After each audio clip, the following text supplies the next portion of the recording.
नमस्कार बंधुगण आमे शुणुचे श्री कमलाकांत महांतीଙ୍କ लिखित गल्प संकलन सारांश एथिरु उद्धृत गल्प क्लांति। आउ केते बाट जे चालिबाकू पड़िले रास्तारे पाद देउ देउ ए प्रश्न करिबाकू मंदाकिनीଙ୍କ पुरुणा अभ्यास। तेणु सेदिन पार्क सर्कस पाखरे ट्रामरू ओह्लै कला मंदिर आड़कू आगेई थिबा बेले सुरंजन ए प्रश्नर उत्तर देबाकू उचित मने करि नथिले। कला मंदिर रे सेदिन थिला सारा रात्रि शास्त्रीय संगीत उत्सव। पंडित रविशंकर सबरंग संगीत समारोह उद्घाटन करिवे। राशिद खां एवं अजय चक्रवर्ती समेत बड़े गुलाम अली नाती राजा अली संगीत परिवेषण करिवे। एथिपाई सुरंजन निज पाई गोटे पास पाइबा परे मंदाकिनी को सांगरे आनिबा पाई आउ खंडिए पास संग्रह करिथिले। कोनोसी धूम धड़क हिंदी सिनेमा सारा राति टीवी सामनारे बसी मंदाकिनी बेश उपभोग करती, किंतु सारा राति शास्त्रीय संगीत से आदौ राजी हो नथिले। बहुत बुझेबा परे से सुरंजन सांगरे आछंती।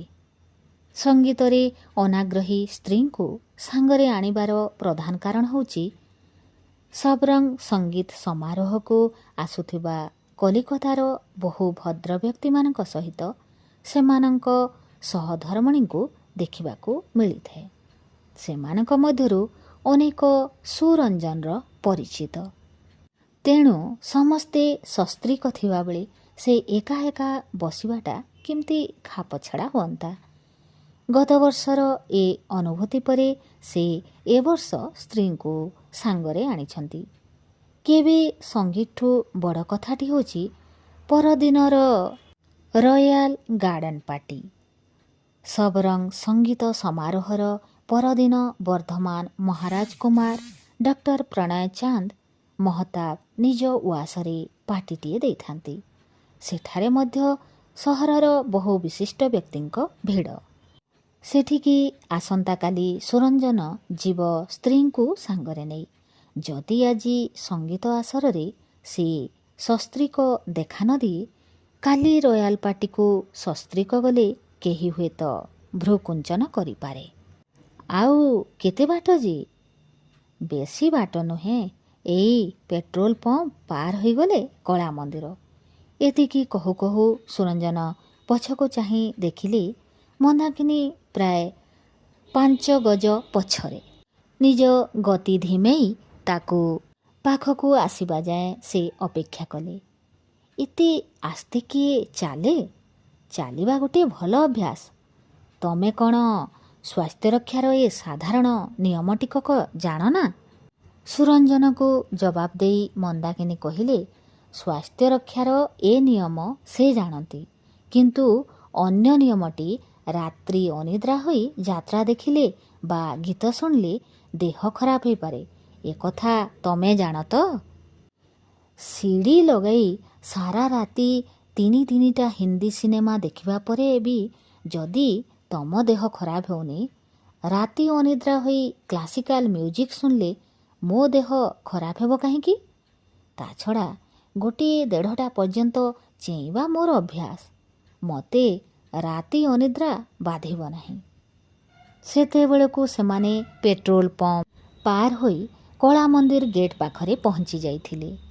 सेठी टिकट काउंटर पाखरे प्राय 20 जन लोकंकर छोट लाइन। लबीरे पशु पशु मंदाकिनी पचारले सारा राति क्लासिकल म्यूजिक सुनिबाकू लोक टिकट काटी आसंती। तांको चुप रहिबाकू कही सुरंजन पाहाच चढ़ी ऊपर महल को पाद चालिले।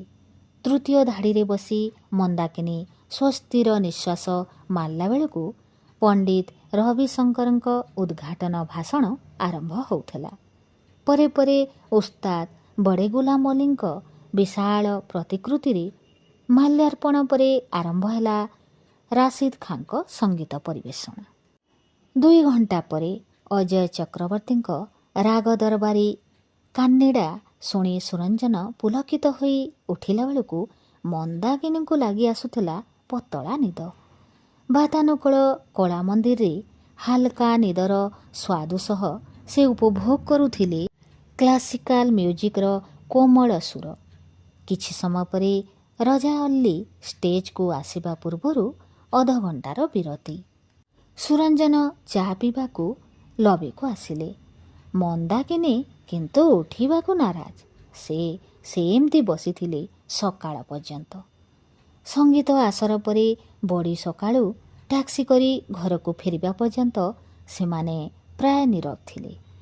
ଅଜୟ ଚକ୍ରବର୍ତ୍ତୀଙ୍କ ଦରବାରୀ କାନାଡ଼ା କେତେ ଚମତ୍କାର ଥିଲା ତାହା କହିବାକୁ ଆରମ୍ଭ କରି ମନ୍ଦାକିନୀଙ୍କଠାରୁ କିଛି ଉତ୍ତର ନ ପାଇ ସୁରଞ୍ଜନ ଚୁପଚାପ ଡ୍ରଇଂ ରୁମ୍ରେ ବସି ଖବରକାଗଜ ପଢ଼ିବାକୁ ଆରମ୍ଭ କଲେ। ସେଦିନ ରବିବାର, ଅଫିସ ଜଞ୍ଜାଳ ନାହିଁ। ଦ୍ୱିପ୍ରହରେ ଟିକେ ବିଶ୍ରାମ ନେଇ ପୁଣି ସନ୍ଧ୍ୟାବେଳେ ଯିବାକୁ ହେବ ଡକ୍ଟର ମହତାବଙ୍କ ରୟାଲ ପାର୍ଟିକୁ। ହାତରେ 2 କପ୍ ଚା ଧରି ମନ୍ଦାକିନୀ ପ୍ରବେଶ କଲେ। ଗୋଟିଏ ଚୁମ୍ବକ ଚା ପିଇ ସୁରଞ୍ଜନ କହିଲେ, ସାରାଦିନ ବିଶ୍ରାମ ନିଅ, ସନ୍ଧ୍ୟାବେଳେ ପୁଣି ବର୍ଦ୍ଧମାନ ରାଜଉଆସ। ମନ୍ଦାକିନୀ କିଛି ନ କହି ଧୀରେ ଧୀରେ ଉଠି ଅନ୍ୟ ରୁମ୍କୁ ଚାଲିଗଲେ। ତାଙ୍କ ମୁଡ୍ ବିଲକୁଲ ଅଫ୍। ସେଦିନ ସନ୍ଧ୍ୟାବେଳକୁ ବର୍ତ୍ତମାନ ପାର୍ଟିକୁ ଯିବାକୁ ମନ୍ଦାକିନୀ ଆଦୌ ମଙ୍ଗୁନଥିଲେ। ଅନେକ ବୁଝେଇବା ପରେ ସେ ନିଜକୁ ସଜେଇ ବାହାରିଲା ବେଳକୁ 6ଟା ବାଜିଯାଇଥିଲା। ଗାଡ଼ି ଷ୍ଟାର୍ଟ କରି ସୁରଞ୍ଜନ କହିଲେ, ଟିକେ ହୁଏତ ଡେରି ହୋଇପାରେ, ତେବେ 7ଟା ଆଗରୁ ଆମେ ପହଞ୍ଚିଯିବା। ତମେ କାଲି ରାତିରେ ଗାଡ଼ି ବାହାର କରି ନଥିଲ କାହିଁକି? ଈଷତ୍ ବିରକ୍ତିଭରା କଣ୍ଠରେ ପଚାରିଲେ ମନ୍ଦାକିନୀ। ତମେ ବୁଝିପାରୁନା? କଳା ମନ୍ଦିର ପାଖରେ ଗାଡ଼ି ଯେଉଁଠି ପାର୍କ କରିଥାନ୍ତି, ଆଜି କିନ୍ତୁ ଆମର ପାର୍କିଂ ସ୍ପେସ୍ର ଅଭାବ ନାହିଁ। ମନ୍ଦାକିନୀଙ୍କୁ ଏମିତି ଉତ୍ତର ଦେଉ ଦେଉ ସେମାନେ ବର୍ଦ୍ଧମାନ ପ୍ୟାଲେସ୍ ବାଉଣ୍ଡରୀ ଭିତରେ ପ୍ରବେଶ କରି ସାରିଥିଲେ। ଗାଡ଼ି ପାର୍କିଂ କରି ବିଶାଳ ରାଜୋଦ୍ୟାନ ପାର ହୋଇ ସେମାନେ ବ୍ଲାଙ୍କେଟ୍ ହଲ୍ ପାଖରେ ପହଞ୍ଚିଥିଲେ। ପାର୍କ ସର୍କସରୁ କଳା ମନ୍ଦିର ଦୂରତା ଏହାଠୁ ବେଶୀ ନୁହେଁ, କହିଲେ ମନ୍ଦାକିନୀ। ତାଙ୍କୁ ଚୁପ୍ ରହିବାକୁ କହି ସେମାନେ ହଲ୍ରେ ପ୍ରବେଶ କଲେ। ସେତେବେଳକୁ 7ଟା ବାଜିବାକୁ ଆହୁରି 5 ମିନିଟ୍ ବାକି। ସନ୍ଧ୍ୟା 7ରୁ ରାତି 12ଟା ପର୍ଯ୍ୟନ୍ତ ରୟାଲ ପାର୍ଟି ବେଶ୍ ଜମି ଉଠିଥିଲା। ସହରର ବହୁ ବିଶିଷ୍ଟ ବ୍ୟକ୍ତିଙ୍କ ଛଡ଼ା ବନାରସ, ଦିଲ୍ଲୀ, ବମ୍ବେରୁ ଆସିଥିବା କେତେଜଣ ବିଶିଷ୍ଟ ଅତିଥିଙ୍କ ଉପସ୍ଥିତିରେ ଖାସ୍ କରି ରାଜମହଲର ପୂଜାରୀଙ୍କ ପ୍ରସ୍ତୁତ ବିଭିନ୍ନ ଲୋଭନୀୟ ଖାଦ୍ୟ ଉପଭୋଗ କରୁ କରୁ ମନ୍ଦାକିନୀ ପ୍ରାୟ 5 ଘଣ୍ଟା ଏପଟ ସେପଟ ବୁଲି ଚାଲିଥିଲେ। ବର୍ଦ୍ଧମାନର ସ୍ପେଶାଲ ମାଖା ସନ୍ଦେଶର ସ୍ୱାଦ ଅପୂର୍ବ ବୋଲି ବର୍ଣ୍ଣନା କରି ସେ ଚୁପି ଚୁପି ତାଙ୍କୁ ପାର୍ଟିକୁ ଆଣିଥିବାରୁ ସୁରଞ୍ଜନକୁ ଅନ୍ତତଃ 2 ଥର ଧନ୍ୟବାଦ ଦେଇଥିଲେ। 12ଟା ପରେ ଡକ୍ଟର ମହତାବ ଓ ଅନ୍ୟମାନଙ୍କୁ ଶୁଭରାତ୍ରି ଜଣାଇ ସେମାନେ ଫେରିଲେ। ରାସ୍ତା ସାରା ମନ୍ଦାକିନୀ କହି ଚାଲିଥିଲେ ତାଙ୍କ ଅଭିଜ୍ଞତା। କେତେ ମାନ୍ୟଗଣ୍ୟ ବ୍ୟକ୍ତିଙ୍କ ପତ୍ନୀଙ୍କ ସହ ତାଙ୍କର ପରିଚୟ ହୋଇଛି, କେଉଁମାନେ ତାଙ୍କୁ ନିମନ୍ତ୍ରଣ ଜଣାଇଛନ୍ତି ଇତ୍ୟାଦି ଅନର୍ଗଳ ଗପୁ ଗପୁ ସେମାନେ ଘରେ ପହଞ୍ଚି ଯାଇଥିଲେ। ସେତେବେଳକୁ ରାତି 1 ବାଜିବା ଉପରେ। ପିଲାମାନେ ଶୋଇସାରିଥିଲେ। ବେଡ୍ରୁମ୍କୁ ପଶୁ ପଶୁ ସୁରଞ୍ଜନ କହିଲେ, ଶୀଘ୍ର ଶୋଇପଡ଼, କାଲି ସକାଳୁ ପୁଣି ଅଫିସ। ସୁରଞ୍ଜନ 5 ମିନିଟ୍ ଭିତରେ ଡ୍ରେସ୍ ଚେଞ୍ଜ କରି ବିଛଣାରେ ଗଡ଼ି ପଡ଼ିଲେ। ବାଥରୁମ୍ରୁ ଫେରି ବିଛଣାକୁ ଆସିବାକୁ ମନ୍ଦାକିନୀଙ୍କୁ ଲାଗିଲା ପ୍ରାୟ 20 ମିନିଟ୍। ସୁରଞ୍ଜନକୁ ନିଦ ହେଉନଥିଲା। ଆଖି ବୁଜି ଶୀଘ୍ର ଶୋଇବାକୁ ଚେଷ୍ଟା କରୁ କରୁ ତାଙ୍କୁ ଛାଇ ନିଦ ଲାଗି ଆସୁଥିଲା। କ'ଣ ତୁମେ ଶୋଇପଡ଼ିଲଣି? ତାଙ୍କ ପାଦରେ ଗୋଡ଼ ମାରି ପଚାରିଲେ ମନ୍ଦାକିନୀ। ସୁରଞ୍ଜନର ନିଦ ଭାଙ୍ଗିଗଲା। କ'ଣ ତମେ ଶୋଇନ? ରାତି ଆସି 2ଟା ବାଜିଲାଣି ଯେ, କଡ଼ ଲେଉଟାଇ କହିଲେ ସେ। ହଁ, 2ଟା ତ ବାଜିଲାଣି, ତମକୁ ନିଦ ହେଉନି? ମନ୍ଦାକିନୀ ତାଙ୍କ ପାଦରେ ଆଉ ଥରେ ଗୋଡ଼ ମାରିଲେ। ଏହାର ଅର୍ଥ ସୁରଞ୍ଜନ ଜାଣନ୍ତି। ମୁଁ ଶୋଇନି। ତେବେ ତମେ କ୍ଳାନ୍ତ ହୋଇପଡ଼ିଥିବ ଭାବି ତମକୁ କିଛି କହୁନଥିଲି। କ୍ଳାନ୍ତ ହେବି କାହିଁକି? ଆଜିର ପାର୍ଟିରେ ଯେମିତି ଆୟୋଜନ, ସେଥିରେ କ'ଣ କିଏ କ୍ଳାନ୍ତ ହୁଏ? ସୁରଞ୍ଜନର ଟିକିଏ ପାଖକୁ ଲାଗି ଆସି କହିଲେ ମନ୍ଦାକିନୀ। କିନ୍ତୁ ଗତକାଲି ପାର୍କ ସର୍କସରୁ କଳା ମନ୍ଦିର ପର୍ଯ୍ୟନ୍ତ ଏତିକି ଚାଲି କଳା ମନ୍ଦିରର ଏୟାର କଣ୍ଡିସନ୍ ଅଡିଟୋରିୟମରେ ଖାଲି ବସି ବସି ତୁମେ କ୍ଳାନ୍ତ ହୋଇପଡ଼ିଥିଲ। ଆଜି ବର୍ଦ୍ଧମାନ ଲନ୍ ପାର ହୋଇ ଏତେ ବଡ଼ ବ୍ଲାଙ୍କେଟ୍ ହଲ୍ରେ ଦୀର୍ଘ 5 ଘଣ୍ଟା କାଳ ବୁଲି ବୁଲି ତମେ କ୍ଳାନ୍ତ ହୋଇନାହଁ? ଏହା କେତେ ଦୂର ବିଶ୍ୱାସଯୋଗ୍ୟ? ପଚାରିଲି ସୁରଞ୍ଜନ। ସତେ ତ, କିନ୍ତୁ ବିଶ୍ୱାସ କର, ମୋତେ ଆଦୌ କ୍ଳାନ୍ତ ଲାଗୁନି। ଜାଣେ ତମକୁ କ୍ଳାନ୍ତ କଲା ଭଳି ଆଜି ସନ୍ଧ୍ୟାରେ କିଛି ଘଟିନାହିଁ। ଗତକାଲି ତମକୁ ମୁଁ ଜୋର କରି କଳା ମନ୍ଦିର ନେଇଯାଇଥିଲି। ଆଜି ବି ବର୍ଦ୍ଧମାନ ପ୍ୟାଲେସ୍ ଯିବାକୁ ତମର ମୁଡ୍ ନଥିଲା, କିନ୍ତୁ ସେଠି ପହଞ୍ଚିଲା ପରେ ତମେ କେତେ ଖୁସିରେ ଘୁରି ବୁଲୁଥିଲ ମୁଁ ଦେଖିଛି। କଳା ମନ୍ଦିରରେ 5 ଘଣ୍ଟା ବସି ରହିବା କ୍ଳାନ୍ତିକର ହୋଇପାରେ, ଏଠି 5 ଘଣ୍ଟା ଘୁରି ବୁଲିବା କେତେ ରିଫ୍ରେସିଂ ତମକୁ ଦେଖି ବୁଝି ହେଉଛି। ମନ୍ଦାକିନୀ କିଛି ଉତ୍ତର ଦେଲେ ନାହିଁ।